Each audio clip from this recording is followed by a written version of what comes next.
This is the Louie T Network. Hey, either you're outside or you're in the lab room. Who else could it be but me, your man, Louie T? Welcome. You are in the lab room. Of course, I'm your host, Lou. Thank you for joining me. This is the NFL Draft Prospects 101. Your guide to some of the biggest and hottest names of the 2015 NFL Draft. We're going in random order now. I'm just jumping in and breaking down guys I want to see. And this was one of the funnest tapes or funnest guys to break down. I had some guys similar to him last year that I had a lot of fun breaking down, and he reminded me of one of those guys from last year. And so that's the fun part about watching tape. When you find guys that and they're running around, they're making plays, they're involved with everything. They make it fun to watch the tape. And last year for me, Jeremiah Atauchu was a guy I enjoyed watching his tape. And this guy is very similar in stature and in his play. I'm talking about UCLA's Owamagbe Odighizuwa. Double O, for those of you who don't want to say his name, who can't say his name, is double O for short. But Owamagbe Odighizuwa is going to be a ball player at the next level. I'm going to tell you why. Let's start with his pros. Very, very big man at 6'3", 267 pounds. That's ideal size. Not just for playing outside linebacker, but actually sticking his hand in the dirt as a 4-3 base end. And in this day and age in the National Football League where these guys are few and far between, I think he's a guy that should interest a lot of teams playing a 4-3 defense. It seems like there's not a lot of them out there, but there are some teams that still employ a base 4-3 defense. And in this day and age with all the nickel that you play, because the team's employing 3 and 4 wide receiver sets, you're going to be in nickel a lot of the time anyway, which usually requires you to have a 4-man front anyhow. But this is a guy that, to me, his versatility, and I'll talk about that a little bit later on, is key. But his size is what allows him to be versatile at 6'3", 200. And you're talking about essentially 270 pounds, and I like the way that he fills out his frame. He's very, very twitchy. Very twitchy. That's the next pro. Let me explain what that means, because you hear guys reference terms and you're like, what the hell does twitchy mean? What does that mean? Does he have a nervous tick or something? No, he's very twitchy. What that basically means, in your muscles, and everyone isn't created equal, okay? In your muscles, you have what are called fibers. And these fibers can be slow twitch fibers or quick twitch fibers. The guys that are twitchy, the guys that are explosive, the guys that are really, really fast, that have quick bursts of explosions, have many, many quick twitch fibers. So when you hear somebody say a guy is twitchy, that's what they mean. He's got a lot of quick twitch fibers, which makes him extremely explosive and volatile off the snap. Okay? They can go from 0 to 60 real quick. And this is one of those guys that goes 0 to 100 real quick. Real quick. Real quick. Like, really quick. And I love his twitchiness, because not only does it translate to speed, but it translates to power. We'll talk about that a little bit later on. Extremely stout at the point of attack. This guy is violent. I like the shock in his hands. I like the way that he engages the offensive lineman. He goes in with evil intentions, with bad intentions. He didn't show up to the party as a guy that's just cooling out, mellow in the corner, got his little beverage in his hand, and he's just watching the party and the scene, kind of checking it out and taking it all in. He's the guy that's going in and he's wrecking stuff. You know what I'm saying? And that's this guy. He comes up to the offensive lineman, puts his hands on him, shocks him, gives him a little jolt, and he'll blow some stuff up. Speaking of which, next pro blows up running plays very often. He's a guy that is in the backfield, and he's not necessarily the one making a tackle. And that's why stats can sometimes be misleading. You gotta watch the tape to understand the impact that a guy has on the football game sometimes. He's one of those guys that he won't necessarily make the tackle on 3rd and 2 when the team tries to run the football, or 3rd and 1 when the team tries to run the football, but he's the guy that makes the running back have to take a false step or have to go around him because he blew up the tackle, he blew up the guard, pushed him 2 yards into the backfield. Now the running back has to go around him. Next thing you know, here comes the linebacker, here comes the defensive end outside of him, here comes another guy. They swarm, stop him for a 1-yard loss, stop him for a no gain. Now they got to punt the football. He's that type of player.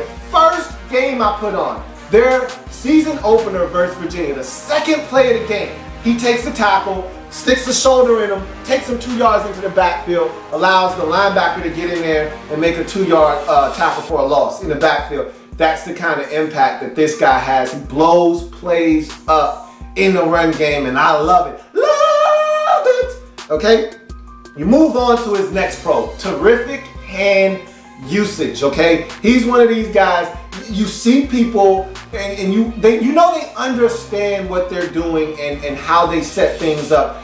So there's one play, offensive lineman looking to get his hands on him, boom, get him off of me. And just like that, offensive lineman off balance, he's around the corner. You got another play. Now the offensive lineman is aware of that. So now he's not quick to try to go and engage. He's kind of trying to be a little bit more reserved. So he comes up to Owamagbe Odighizuwa and he's looking to kind of figure out, let me get my hands in there. And Odighizuwa sticks his hands on him, pulls him by, and goes around him. And so it's things like that where you see a guy using his hands properly and you say to yourself, that's impressive. Not a lot of guys at the collegiate level have that kind of skill set already. And so for a guy that came to the party late as a football player, this wasn't a guy that's been playing football his entire life. He was playing basketball, he was playing soccer, he was playing other sports, and now he focused on football right around 8th grade or so. He's got a lot still to learn. The ceiling for this guy is tremendous. That's another pro. You're not getting a finished product here. And he's already advanced, to me, past some of these other guys when you're talking about doing things that help the defense. So I'm talking about a lot of little nuances here that this guy, to me, has already, and he's not done growing as a football player yet. It's scary. That's why this was such a great tape, or tapes to watch, why it was so fun studying this guy, because there's a lot to like here. Somebody's gonna get a really good football player, whether it's in the first round or in the second.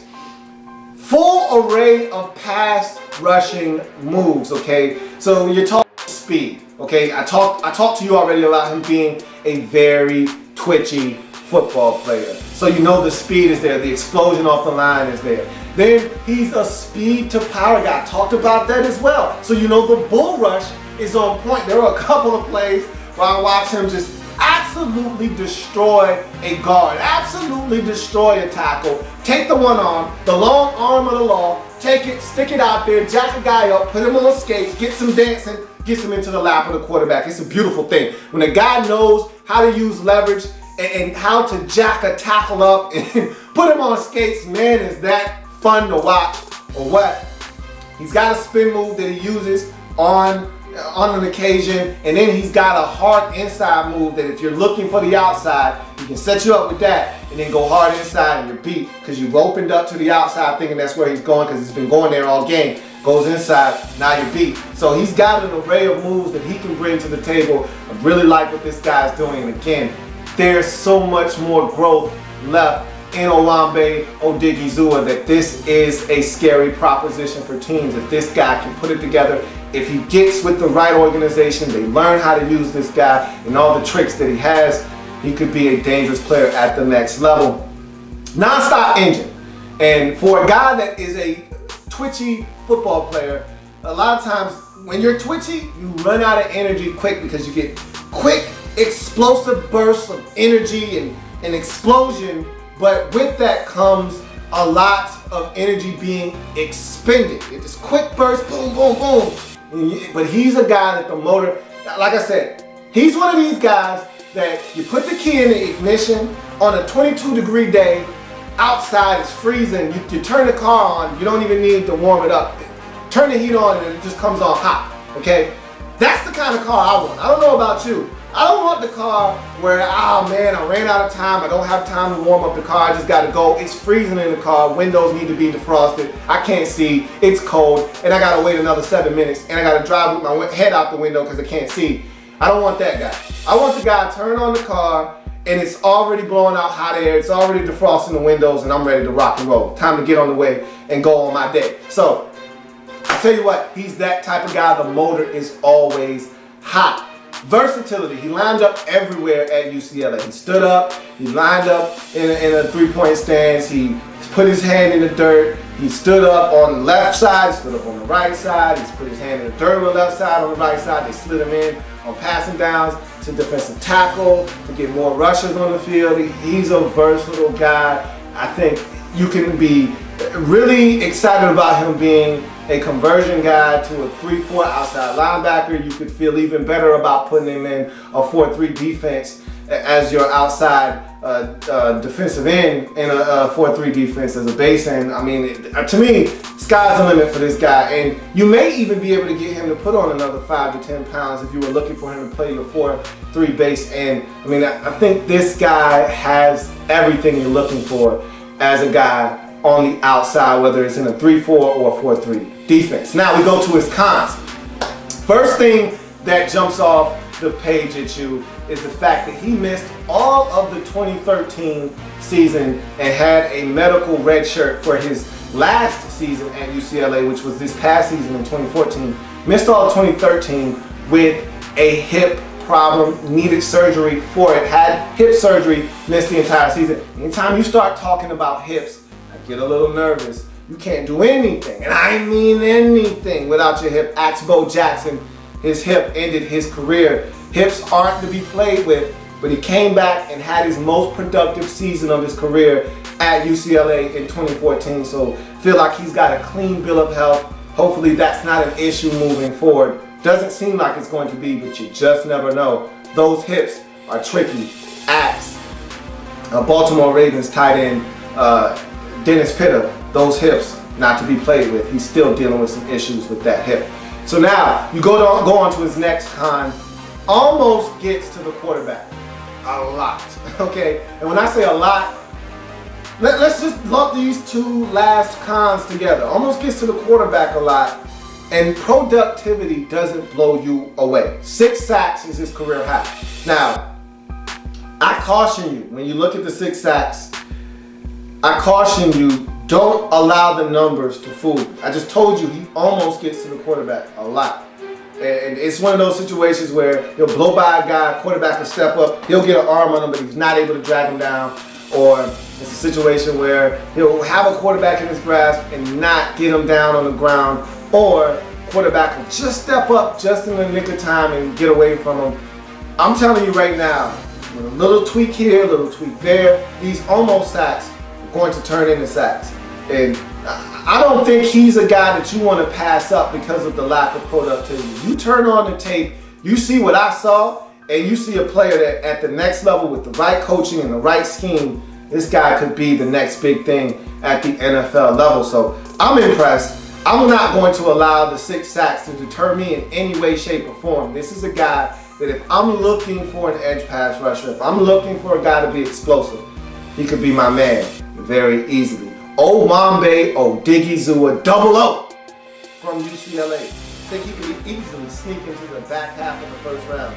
If you get him in the second round, got yourself a steal. That's going to do it for Owamagbe Odighizuwa's NFL Draft Prospects 101 breakdown. If it happens in the National Football League, whether big or small, we cover it all here in the lab room. Come back and join me as I continue to break down everything and anything in the National Football League. I'll be back. I will be back. There's plenty more where that came from. While you're here, subscribe to the channel. If you want more Louie T, be sure to follow me on Twitter at In The Lab Room, or you can like the Facebook page at In The Lab Room. That's In The Lab Room on Facebook and at In The Lab Room on Twitter. Don't forget, subscribe to the channel if you haven't already done so.